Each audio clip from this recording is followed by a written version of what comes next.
Hello,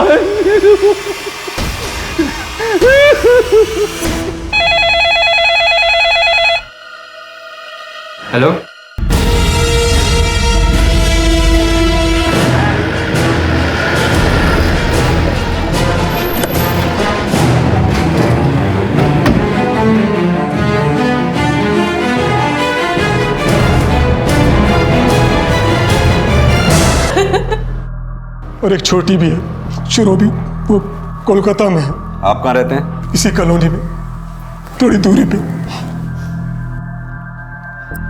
विशुदा जी, आप रात में कहाँ थी? हमारे रिश्तेदार के यहाँ शादी थी, मैं वहीं गई हुई थी। आपके पेरेंट्स नहीं गए थे शादी में? माँ का शरीर खराब था, बाबा गए थे लेकिन उनको कुछ काम आ गया तो उन्होंने मुझे वहीं छोड़ दिया। जब मैं लौट रही थी तो चाचा का फोन आया था। जी, मुझे तो वो कन्हई ने बताया था। कन्हई कौन? दादा की कंस्ट्रक्शन कंपनी में काम करता है। सर, लगता है सारे मर्डर लूट के इरादे से किए गए हैं और सबको एक ही तरीके से मारा गया है। शायद किसी भारी चीज से वार किए गए हैं सबके सर पे।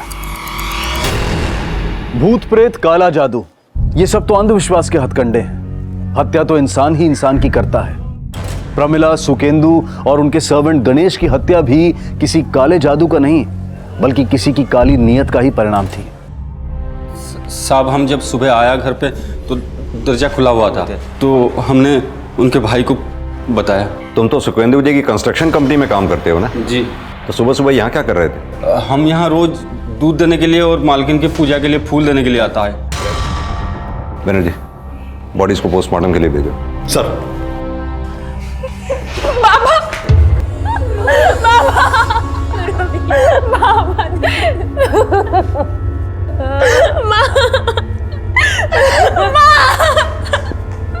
क्या हो गया माँ को? सर मैं विशुदा का हस्बैंड हूँ और ये उसकी छोटी बहन सुरभि।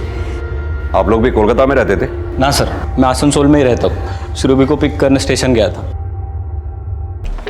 सर, आसपास का एरिया सर्च किया, कहीं कोई सीसीटीवी नहीं है और लोगों से पूछताछ की, तब भी इस घर में किसी आने जाने वाला का कोई क्लू नहीं मिला। तो फिर डॉग स्क्वाड को बुलाओ। अगर ये काम इसी एरिया के किसी आदमी का है तो हो सकता है कोई लीड मिले।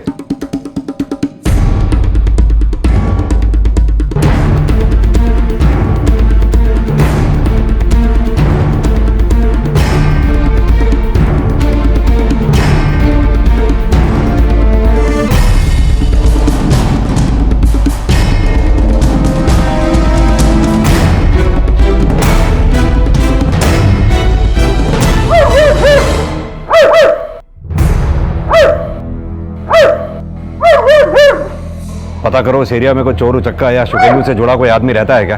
सर।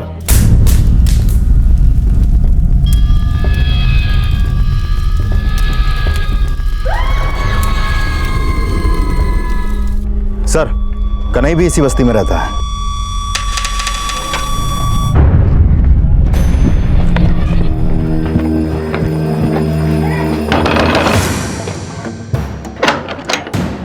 जी, कन्हई कहाँ है?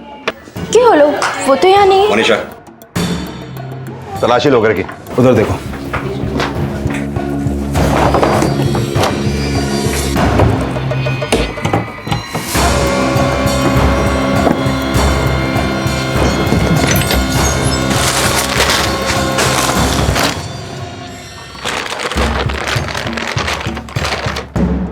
सर,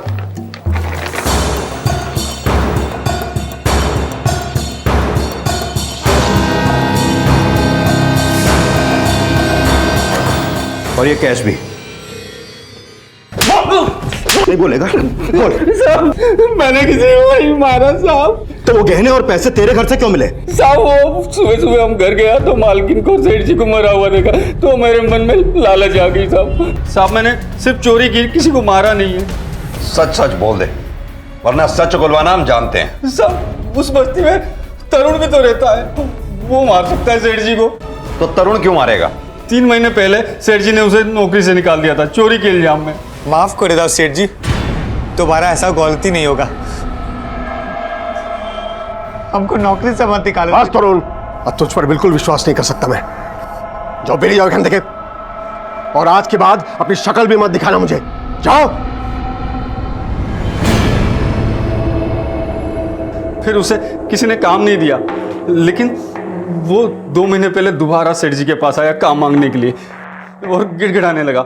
सेठ जी को उस पर तरस आ गया। सेठ जी, हमको हमारा गलती का एहसास हो गया है सेठ जी। हम आपके पाँव पकड़ता है सेठ जी, हमको खाली एक मौका दे दो। ए, उठ उठ। सेठ जी, देखो, हम तुमको सुपरवाइजर तो नहीं रख सकता, लेकिन हाँ, अगर दिहाड़ी मजदूर करके काम करना चाहते हो तो आ सकते हो। जिस दिन आओगे 150 रुपये दूंगा। 150 रुपया? हाँ, 150 रुपया। वो हाँ तो बोल दिया था, लेकिन अंदर ही अंदर बहुत नफरत पाता था सेठ जी के लिए, क्योंकि सेठ जी ने उसे सुपरवाइजर से दिहाड़ी मजदूर बना दिया था। बहुत कड़वा बोलता था वो सेठ जी के बारे में। गनीमत है कि सेठ जी ने तुझे जेल नहीं भेजा और दोबारा काम पे भी रख लिया। तो क्या एहसान किया? साला हमको सुपरवाइजर से दिहाड़ी मजदूर बना दिया। हमारा मजबूरी का फायदा उठा रहा हूँ। देखना, एक न एक दिन इस सुकेंदु सेठ को हम उसका औकात जरूर दिखा देगा उसको। मुझे पक्का यकीन है उसी ने ही सेठ जी को मारा होगा। चोरी के इल्जाम में निकाले गए चोर ने सिर्फ हत्या की और तूने चोरी। बेवकूफ समझता है हमें। सब मैं सच बोल रहा हूँ, मैंने किसी को नहीं मारा। इसकी तब तक खातिरदारी करो जब तक ये सच ना बोले। ये तरुण के घर की तलाशी लो और उसको बुलाओ, और हाँ, ये सुकेंदु के भाई को भी बुलाओ। सर,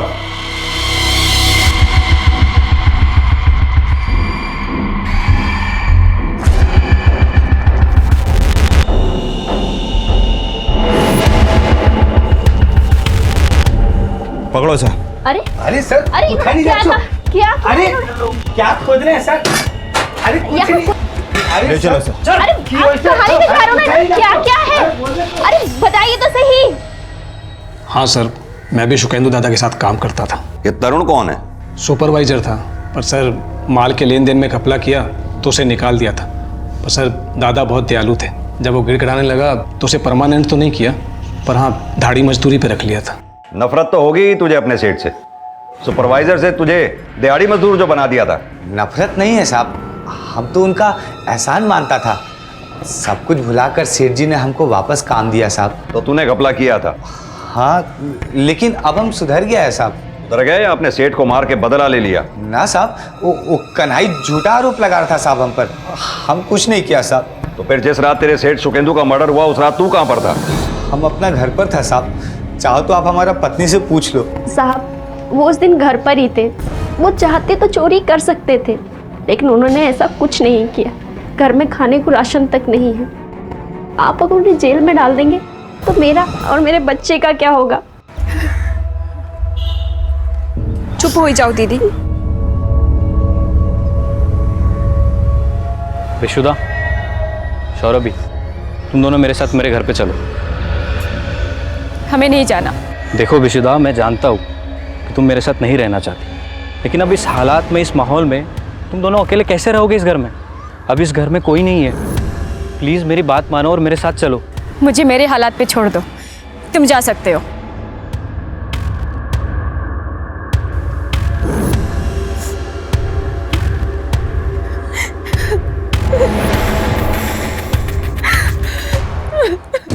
सर, तरुण के घर से ऐसा कुछ नहीं मिला जो इन मर्डर्स में उसका हाथ होने का कोई लीड थे। ये भी साफ है कि तरुण ज़रूरतमंद है। अगर ये मर्डर उसने किए होते तो वो चोरी भी कर सकता था, लेकिन चोरी कन्हई ने की। लेकिन ये भी तो हो सकता है कि कन्हई मर्डर चार्ज से बचने के लिए तरुण को दोषी ठहरा रहा हो सकता है सर, लेकिन बहुत मानने के बाद भी कन्हई ये नहीं कबूल रहा कि ये मर्डर उसने किए हैं। सर, ये भी तो हो सकता है कि कन्हई ने सिर्फ चोरी की, लेकिन मर्डर तरुण के बजाय किसी और ने, क्योंकि सुकेंदु बहुत बड़ा बिजनेसमैन था। हो सकता है काफी दुश्मन हो उसके। लेकिन बनर्जी, हत्या सिर्फ सुकेंदु या उसकी बीवी की नहीं हुई है, उनके नौकर गणेश की भी हुई है। इस गणेश से लेकर सुकेंदु के घर वालों के सबके कॉल रिकॉर्ड्स निकलवाओ। पता लगाओ सुकेंदु के परिवार में, रिश्तेदार में, व्यापार में ऐसा कौन है जिसके पास इन सबको मारने का मोटिव हो सकता है। सर, इस ट्रिपल मर्डर को सुलझाने के लिए सुकेंदु और उसके परिवार के दुश्मनों का पता लगाया जा रहा था, लेकिन वो औरत कौन थी जो काला जादू को इन हत्याओं की वजह ही नहीं मान रही थी, बल्कि इन हत्याओं से खुश भी थी? क्या उस औरत का सुकेंदु के परिवार से कोई कनेक्शन था?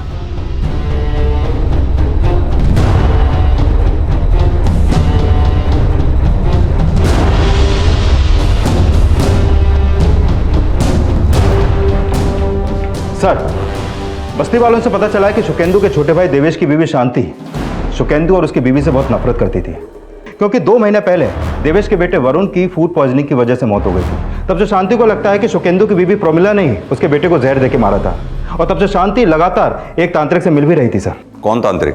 सर ये तो नहीं पता कि यह तांत्रिक कौन है, लेकिन सुनने में तो यही आ रहा है।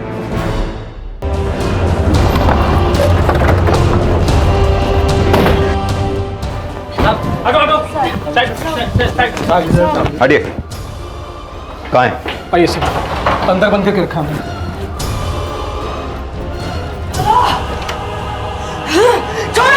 रुकिए। चलो हटिए, ट्रांसफर दीजिए।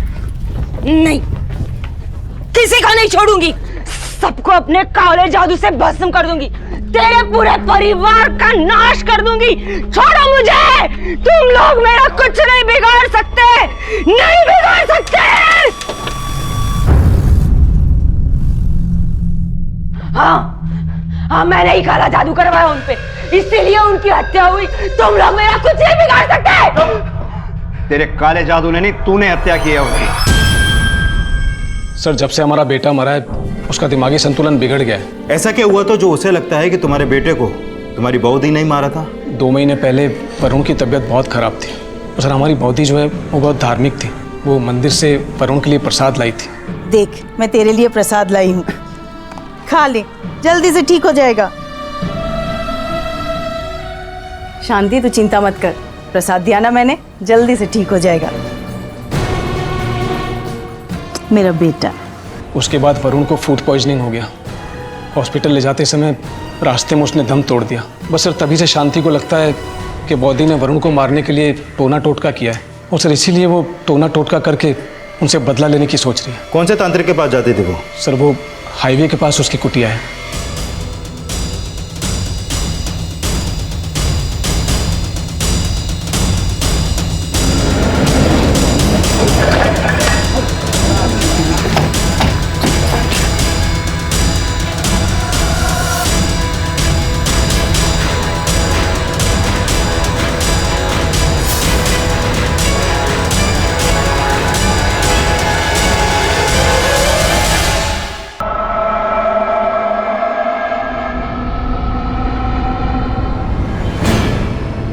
सर, हो सकता है शांति ने अपने अपराध को टोटके का नाम देके ये गुड़िया यहाँ पर गाड़ दी हो।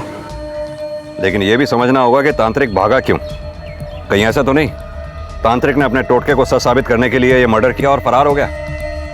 यह साफ था कि शांति सुकेंदु और उसके परिवार का अनर्थ चाहती थी, लेकिन तांत्रिक का फरार होना उसे भी सस्पेक्ट बना रहा था। शांति के खिलाफ कोई सबूत ना मिलने की वजह से उसे जमानत पर रिहा कर दिया गया, पर सुकेंदु के परिवार को तबाह करने की मंशा रखने वाले और भी थे, लेकिन बुरा चाहने वालों की छटनी होनी अभी बाकी थी।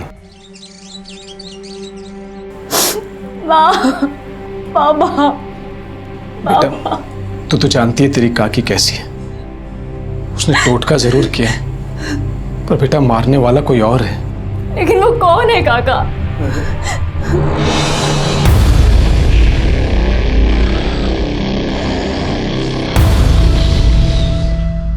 मर्डर का टाइम? सर, गणेश और प्रोमिला की हत्या रात 11 से 12 बजे के बीच हुई, और रात 11 बजे तक शुकेंदु की फोन की लोकेशन शादी के वेन्यू की थी, और ठीक 12:30 बजे तक शुकेंदु का फोन हीरापुर एरिया में एक्टिव था। सर, पता चला है शुकेंदु का एक छोटा भाई भी है। रात 12:30 बजे तक शुकेंदु का फोन जिस एरिया में एक्टिव था, उस एरिया में उसके भाई का एक आश्रम है। आश्रम? वो सन्यासी है सर, भगवान की तरह पूछते हैं लोगों से, विजय बाबा के नाम से जानते हैं। ये देखिए सर, उस तांत्रिक की कुटिया उसके आश्रम से ज्यादा दूर नहीं। बनर्जी, कहीं ऐसा तो नहीं कि इस बिजॉय बाबा का इस तांत्रिक के साथ कोई कनेक्शन हो? लेकिन सर, तांत्रिक के कॉल रिकॉर्ड में तो ऐसा कुछ सामने नहीं आया, लेकिन सर हो भी सकता है। सर, बिजॉय बाबा की ये बात भी अजीब है, उनके भाई और बौदी को मरे 3 दिन हो गए, लेकिन वो उन्हें देखने तक नहीं आए।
बाहर पुलिस आई है।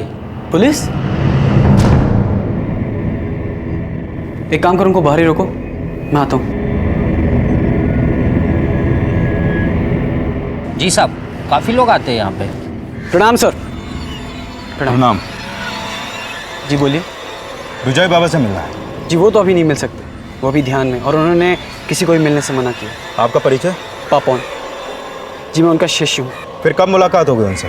वो जैसे ही ध्यान से बाहर आएंगे मैं उनसे पूछ के आपको सूचित कर दूंगा। उस विजय बाबा की हमसे ना मिलने की वजह ध्यान ही है या फिर कुछ और है? इस विजय बाबा को समझना पड़ेगा। देवेश को बुलाओ, हो सकता है अपने भाई के बारे में वही कुछ बताए। सर, विजय भले ही शुकेंदु दादा से छोटा था, पर दादा उसे अपना गुरु मानते थे। विजय बचपन से ही धार्मिक था। वो जब 19 साल का था तो उत्तराखंड चला गया, और सर जब 6-7 साल के बाद वापस आया तो संन्यास धारण कर चुका था। और सर उसे आश्रम बनाने के लिए ज़मीन दादा ने ही दी थी। हमने सुना है शुकेंदु ने आपके लिए भी काफी कुछ किया था, लेकिन आप पिछले 2 महीने से उसके यहाँ काम नहीं कर रहे थे। हाँ सर, वो अपनी बीवी की वजह से। सर उसने मुझसे जिद की कि मैं दादा और बहूदी से कोई संबंध ना रखूं, और सर इस बात से दादा और बहूदी भी बहुत दुखी थे। एक तरफ ये तांत्रिक की चेली शांति, दूसरी तरफ ये विजय बाबा। शुकेंदु परिवार के हर सदस्य की कोई ना कोई कहानी है। सर इन हत्याओं का मोटिव किसी न किसी घरवाले से जुड़ा हो सकता है, क्योंकि पैसा और जायदाद तो सिर्फ शुकेंदु नहीं बनाया, बाकी सब लोग तो उनके आगे पीछे घूमने वाले ही लगते हैं। ये शुकेंदु के पूरे परिवार की हिस्ट्री निकालो, शुकेंदु के बिजनेस का भी एंगल इन्वेस्टिगेट करो। हो सकता है उसके काम से ही जुड़े किसी आदमी ने शुकेंदु से दुश्मनी निकाली हो। सर, तांत्रिक का गायब होना अब भी रहस्य बना हुआ था, और वहीं यह भी खंगाला जा रहा था कि कहीं सुकेंदु और उसके परिवार से रंजिश निकालने वाला उसके कामकाज से जुड़ा कोई शख्स तो नहीं था, और सुकेंदु के पारिवारिक मसलों को भी इस अपराध से जोड़कर देखा जा रहा था। सर हत्या से थोड़े दिन पहले शुकेंदु अपनी बेटी विशुद्धा को उसके पति के घर से ले आया था। वो चाहता था कि उसकी बेटी अपने पति नौरेन को तलाक दे दे। इस सिलसिले में वो एक वकील से भी मिल रहा था।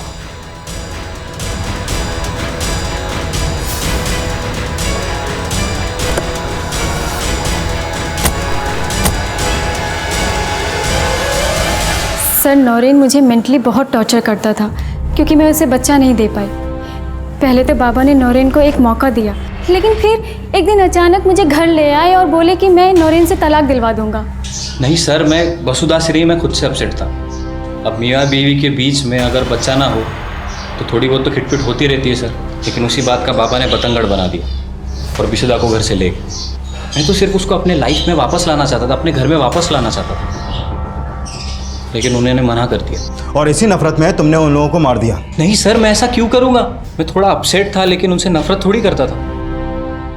सुकेंदु के दोनों भाई विजय और देवेश की पत्नी शांति के बाद अब सुकेंदु के दामाद नरेन पर भी नजर रखी जा रही थी, और बहुत जल्द सुकेंदु की छोटी बेटी शक के घेरे में आने वाली थी। शुरोभी, पापा उनसे मिलने जा रही हो तुम? जब आप जानती हो तो पूछ क्यों रही हो? बाबा ने मना किया था ना तुमको पापा उनसे मिलने के लिए। हाँ, वो नहीं रहे तो कम से कम उनकी कही हुई बात का तो मान रख लो। देखो दीदी, मुझे समझाने की जरूरत नहीं है कि मुझे क्या करना और क्या नहीं, ठीक है?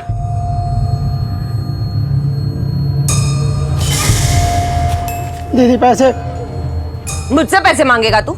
अगर मुझसे पैसे मांगे ना तो काला जादू करके भस्म कर दूंगी तुझे।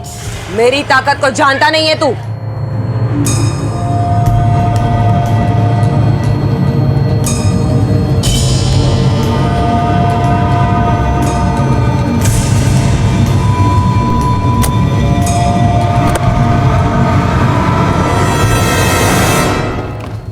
सर, नौरेन को भूमि होटल के पास एक लड़की के साथ देखा गया। कौन लड़की? ये तो नहीं पता लगा, लेकिन हो सकता है उसका एक्स्ट्रा मैरिटल अफेयर हो, और इसी वजह से शुकेंदु विशुद्धा को लेकर आया होगा। लेकिन विशुद्धा ने यह बात हमें पहले बताई क्यों नहीं? अगर नौरेन का किसी के साथ एक्स्ट्रा मैरिटल अफेयर है तो उसका शुकेंदु और उसकी बीवी को मारने के पीछे क्या मोटिव हो सकता है? सर मोटिव का तो पता नहीं, लेकिन विशुद्धा की छोटी बहन शुरोभी का एक झूठ सामने आया है। सर हमें बताया गया था कि जिस रात मर्डर हुआ उस समय शुरोभी कोलकाता में थी। और एक छोटी भी है, शुरोभी, वो कोलकाता में है। लेकिन शुरोभी के फोन की लोकेशन के हिसाब से वो आसनसोल में ही थी, और उसकी एक नंबर पे लगातार बात हो रही थी, और इन दोनों फोन की लोकेशन आसनसोल की ही थी। पता करो कहीं वो नंबर नौरेन का तो नहीं है। सर शांति, ये सब नहीं होगा मुझसे। एक बार कहा ना, करना पड़ेगा। मुझे सिद्धि प्राप्त करनी है। क्या हो गया है तुम्हें? मेरी समझ से तो बाहर होती जा रही हो तुम। लेक्चर मत दो, जितना कहा है उतना करो।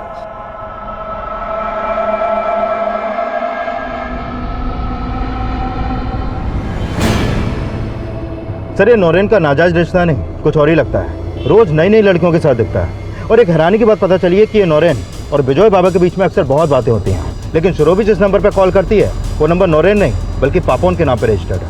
ये पापोन कौन है? विजय बाबा का शिष्य है। सर पता चला है कि सुरभि का आश्रम में बहुत आना जाना है।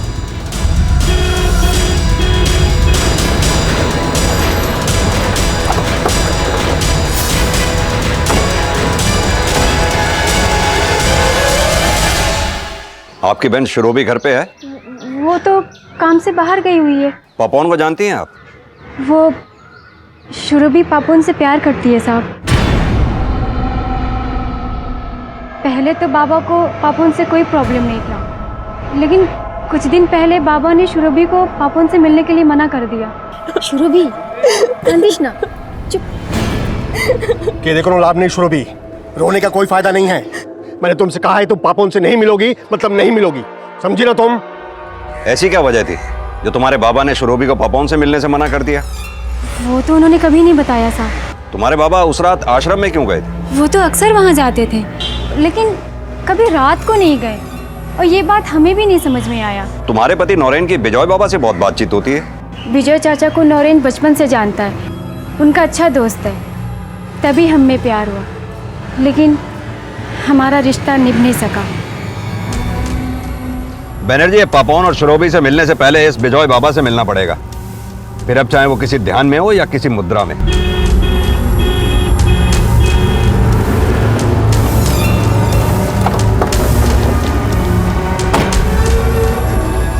सर आप कहाँ जा रहे हैं? विजय बाबा जी से मिलना है। सर गुरुजी ध्यान में, वो आपसे नहीं मिल सकते। तोड़ दो उनका ध्यान।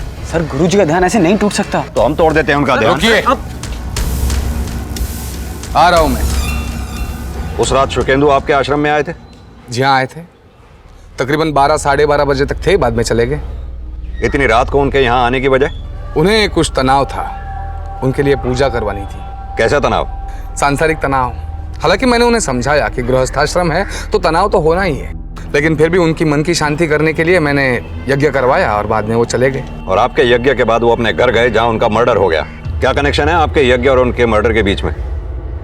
अभी मैं कैसे बताऊं सर? अपने भाई की मौत की खबर सुनकर अफसोस तो हुआ ही होगा। मैंने संसार की मोह माया का त्याग किया है। मेरे लिए हर मानव एक समान है। जैसे आप हो वैसे ही मेरा भाई, वैसे ही ये संबंध। और जनन मरण तो संसार का नियम है, उसे भला कौन टाल सकता है? आपके भाई अपनी मौत नहीं मरे हैं, मर्डर हुआ उनका। बनर्जी, इसे जानते हैं आप? जी नहीं, ये तो कोई तांत्रिक लगता है। मेरा संपर्क तो साधु संतों से है, ऐसे तांत्रिकों से नहीं।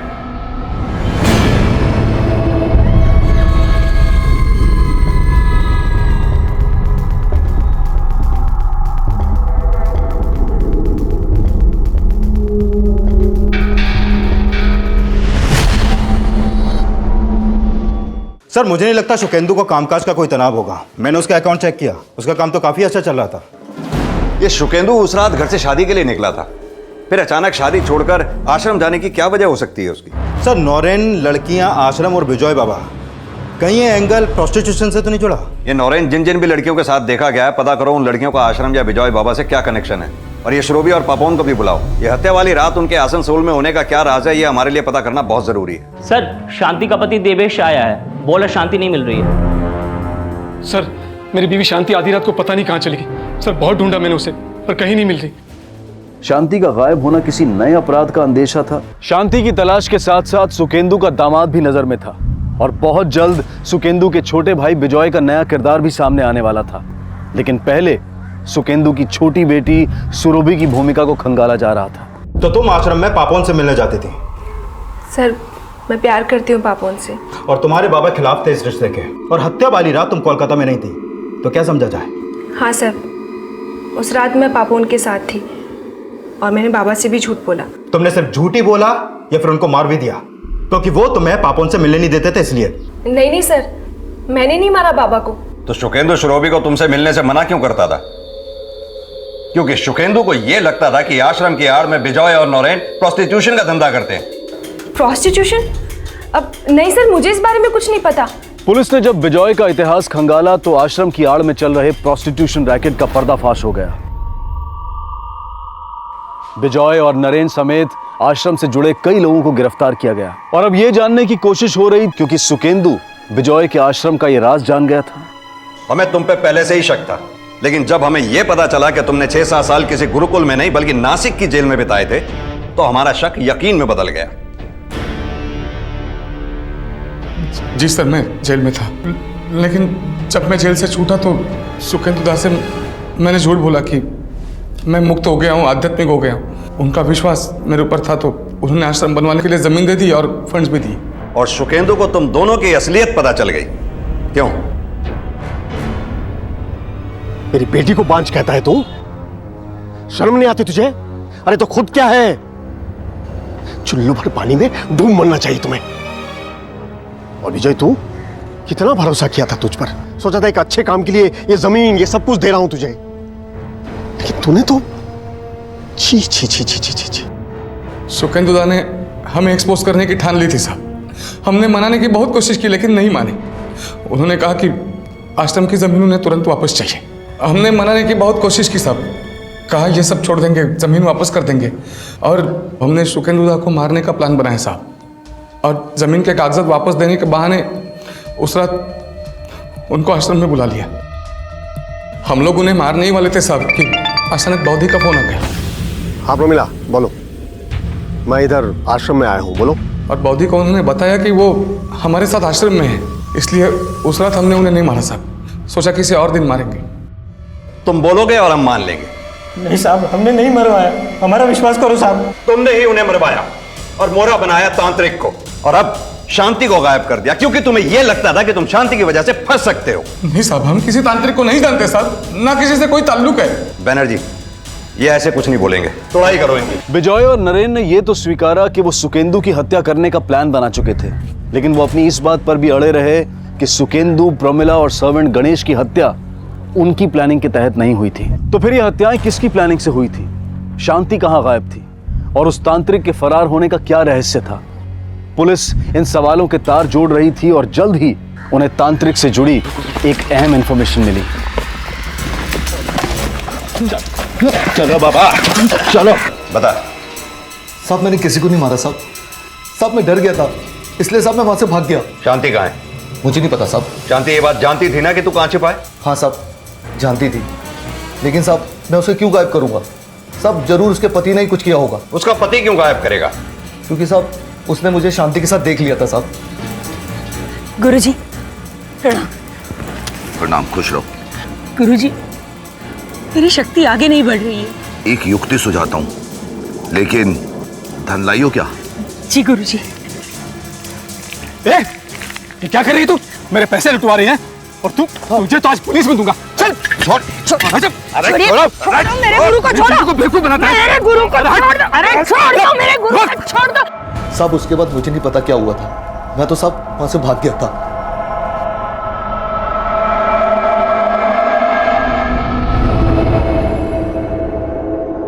तुम्हारी चुप्पी साफ साफ बता रही है कि तुम ही ने शांति को मारा है। औरत अपने आपे से बाहर हो गई थी, मेरे दादा के परिवार को खत्म करना चाहती थी, अजीब अजीब तरह की साधनाएं करती थी, तंग आ गया था उससे। शांति को तो तुमने मारा ही, अपने भाई बौद्धि गणेश को भी तुमने मारा। नहीं सर, उन्हें मैंने नहीं मारा। सर, मुझे लगता है ये मर्डर तांत्रिक नहीं किए होंगे और शांति से वो गुड़िया भी उसने ही करवाई होगी, और सुकेंदु के बंगले में वो जरूर शांति के साथ या शांति के जाने के बाद वहां गया होगा। साहब मानता हूं साहब, मैं शांति के साथ गया था, लेकिन मैंने किसी को नहीं मारा साहब। तू शांति के साथ नहीं गया था, शांति के जाने के बाद गया था। अपना काला जादू सच साबित करने के लिए तूने ही उन तीनों का मर्डर किया। नहीं साहब, मैं शांति के साथ ही गया था, लेकिन बंगले में नहीं घुसा साहब।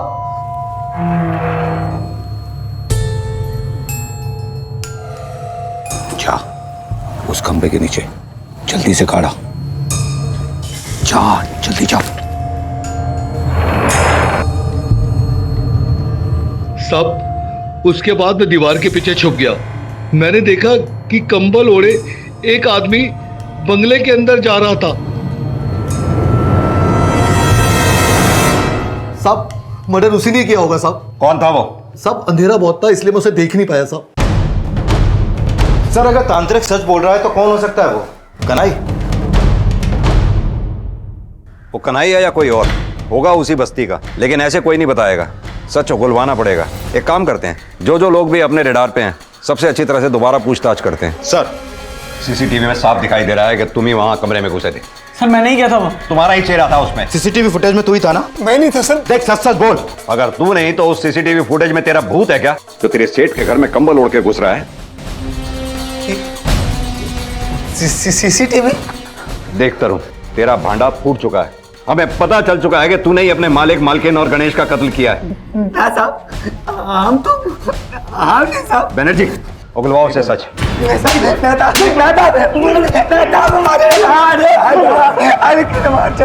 देख तरुण, जब तक तू सच नहीं बोलेगा इसी तरह पिटता रहेगा। बोल।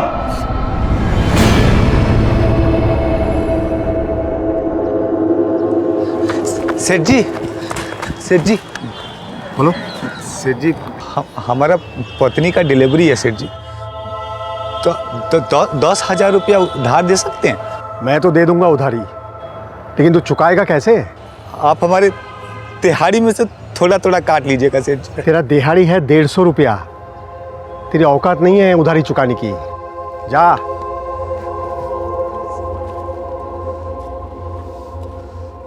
साहब इतना कमाता था, 10,000 रुपया क्या बड़ा बात था उसके लिए, लेकिन उसने साहब हमको नीचा दिखाया। तभी हमने सोचा साहब उसका घर में हम चोरी करेगा। हमको पता था साहब कि वो उसका पत्नी और उसका बेटी शादी में बाहर गया हुआ है और घर में गणेश अकेला होगा। तरुण तुम? अरे दादा, नींद नहीं आ रहा था ना, तो सोचा आपके पास समय बिताता हूँ। सेठ जी गौर में नहीं बात माना। अरे गणेश दादा की बोलते, चलो सेठ जी घर में बात माना।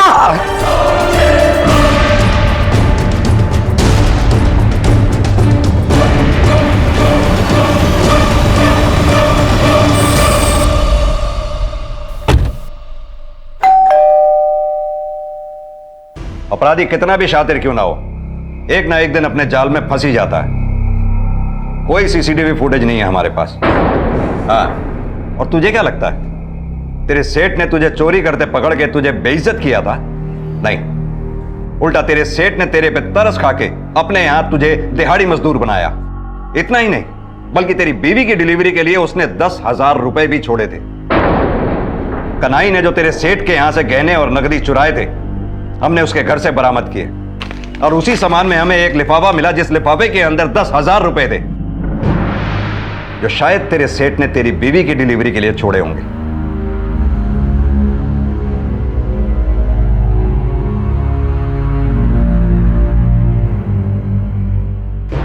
एक पुरानी कहावत है, चोर चोरी से जाए हेरा फेरी से ना जाए।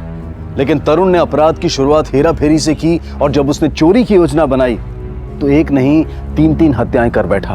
अपराध की गिनती चाहे सीधी हो या उल्टी, जो खुद को अपराध में झोंक देते हैं उनका अंत ऐसा ही होता है जैसा अंधविश्वास में अपने आप को झोंक कर शांति का हुआ। कहते हैं कि जहां रोशनी होती है वहां अंधेरे का कोई स्थान नहीं होता, लेकिन जो आंखें मूंद कर चलते हैं उन्हें गिरने से कोई नहीं बचा सकता। इसी विचार के साथ अब मैं अनूप सोनी आपसे विदा लेता हूं। फिर मुलाकात होगी अगले एपिसोड में एक और चौंका देने वाले केस के साथ। तब तक अपना और अपने परिवार का ख्याल रखें और देखते रहें क्राइम पेट्रोल डायल 100। सबक एक को सीख हम सबको। जय हिंद।